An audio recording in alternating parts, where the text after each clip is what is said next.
ಯಾರೇ ಹಿಂದೆ ಕೂತ್ಕೊಳ್ಳಿ, ನೀನು ಮಾತ್ರ ಹಿಂದೆ ಕೂತ್ಕೋಬೇಡ ಮಗನೇ, ಹಾಗೆ ನಿನ್ನ ಸೀಟನ್ನು ನೀನು ಬಿಟ್ಟು ಎದ್ದೇಳಲೇಬೇಡ ಅಂತ ಹೇಳಿದಂತಹ ಪೇರೆಂಟ್ಸು ಈ ವಿಡಿಯೋನ ಖಂಡಿತವಾಗ್ಲೂ ನೋಡ್ಬೋದು. ಒಂದು ಬಸ್ಸನ್ನು ಬಿಟ್ಟು 2 ನಿಮಿಷ ಕೂಡ ಆಗಿಲ್ಲ, ಅವರು ಯಾವ ಥರ ಹಿಂದ್ಗಡೆನೆ ಬಂದು ಅವರ ಡ್ಯಾನ್ಸನ್ನು ಸ್ಟಾರ್ಟ್ ಮಾಡ್ಕೊಂಡಿದ್ದಾರೆ ಅಂತ, ಹಾಗೆ ಎಲ್ಲಿಗೆ ಹೋಗ್ತಾ ಇದ್ದಾರೆ ಏನು ಅಂತ ವಿಡಿಯೋದಲ್ಲಿ ಶೇರ್ ಮಾಡ್ಕೊಳ್ತಾ ಇದ್ದೀನಿ. ಇಂಥ ಚಳಿಯಲ್ಲಿ ಸ್ಕೂಲ್ನವರು ವಂಡರ್ಲಾ ಟ್ರಿಪ್ಪನ್ನು ಅವರು ಡಿಸೈಡ್ ಮಾಡಿದ್ದು ನನಗೇನು ಅಷ್ಟು ಸರಿ ಅನ್ನಿಸ್ಲಿಲ್ಲ. ಯಾಕೆ ಅಂದರೆ ತುಂಬಾ ಚಳಿ ಇರೋದ್ರಿಂದ ಅಲ್ಲಿ ಏನೂ ಕೂಡ ಆಟ ಆಡೋದಕ್ಕೆ, ಎಂಜಾಯ್ ಮಾಡೋದಕ್ಕೆ ಆಗೋದಿಲ್ಲ ಅಂತ ನಾನು ಅಂದ್ಕೊಳ್ತಾ ಇದ್ದೀನಿ. ಆದರೆ ಮಕ್ಕಳು ಎಲ್ಲ ಕಡೆ ಎಂಜಾಯ್ ಮಾಡ್ತಾರೆ.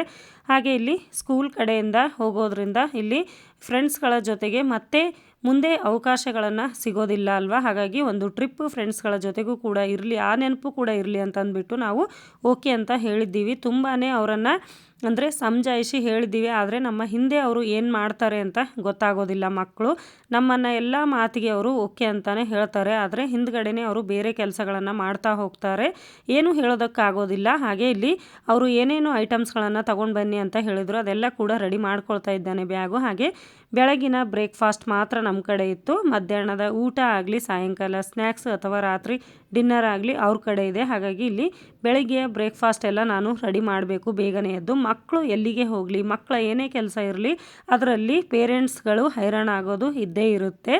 ಹಾಗಾಗಿ ಇವಾಗ ಬೇಗನೆ ಎದ್ದಿದ್ದೀನಿ. ನೋಡ್ಬೋದು ಇಲ್ಲಿ ಬ್ರೇಕ್ಫಾಸ್ಟನ್ನು ರೆಡಿ ಮಾಡ್ತಾ ಇದ್ದೀನಿ.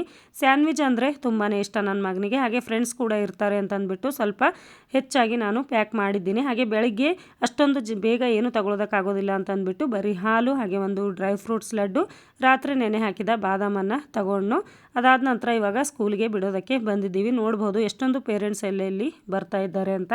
ಸ್ಕೂಲಲ್ಲಿ 5 ಗಂಟೆಗೆ ನೀವು ಅಲ್ಲಿ ಇರಲೇಬೇಕು ಅಂತ ಅವರು ಮೆಸೇಜನ್ನು ಹಾಕಿದರು. ಸ್ವಲ್ಪ ನಾನು ಟೈಮ್ ಅಂದರೆ ತುಂಬಾ ಫಾಲೋ ಮಾಡ್ತೀನಿ, ಹಾಗಾಗಿ ನಾವಿಲ್ಲಿ ಸಮಯಕ್ಕೆ ಬಂದಿದ್ದೀವಿ. ಟೀಚರ್ಸ್ ಎಲ್ಲ ಮಕ್ಕಳ ಹೆಸರೆಲ್ಲ ನೋಡಿಕೊಂಡು ಬಿಡಬೇಕಲ್ವ. ಎಲ್ಲರೂ ಕೂಡ ಮಕ್ಕಳು ಬಂದಿದ್ದಾರೆ. ಸ್ವಲ್ಪ ಲೇಟ್ ಮಾಡಿ ಬಂದರು, ಕೆಲವೊಬ್ಬರು ಬೇಗನೆ ಬಂದರು. ಎಲ್ಲರೂ ಬಂದ ನಂತರ ಇಲ್ಲಿ ಮಕ್ಕಳನ್ನು ಎಲ್ಲ ಪೇರೆಂಟ್ಸ್ ಕೂಡ ಒಂದೇ ಮಾತನ್ನು ಹೇಳ್ತಾ ಇದ್ದರು, ಆದಷ್ಟು ಮುಂದ್ಗಡೆ ಕೂತ್ಕೊಳ್ಳಿ, ಹಿಂದ್ಗಡೆ ಕೂತ್ಕೊಳ್ಬೇಡಿ, ಹಾಗೆ ನಿಮ್ಮ ಲಗೇಜನ್ನು ನೀವು ನೋಡ್ಕೊಳ್ಳಿ. ಫೋನ್ ಕಾಲ್ ಮಾಡಿದಾಗ ಬೇಗನೆ ಫೋನನ್ನು ರಿಸೀವ್ ಮಾಡಿ, ಹಾಗೆ ಗೇಮ್ಗಳನ್ನು ಜಾಸ್ತಿ ಆಡೋದಕ್ಕೆ ಹೋಗಬೇಡಿ, ಬ್ಯಾಟ್ರಿ ಲೋ ಆಗುತ್ತೆ.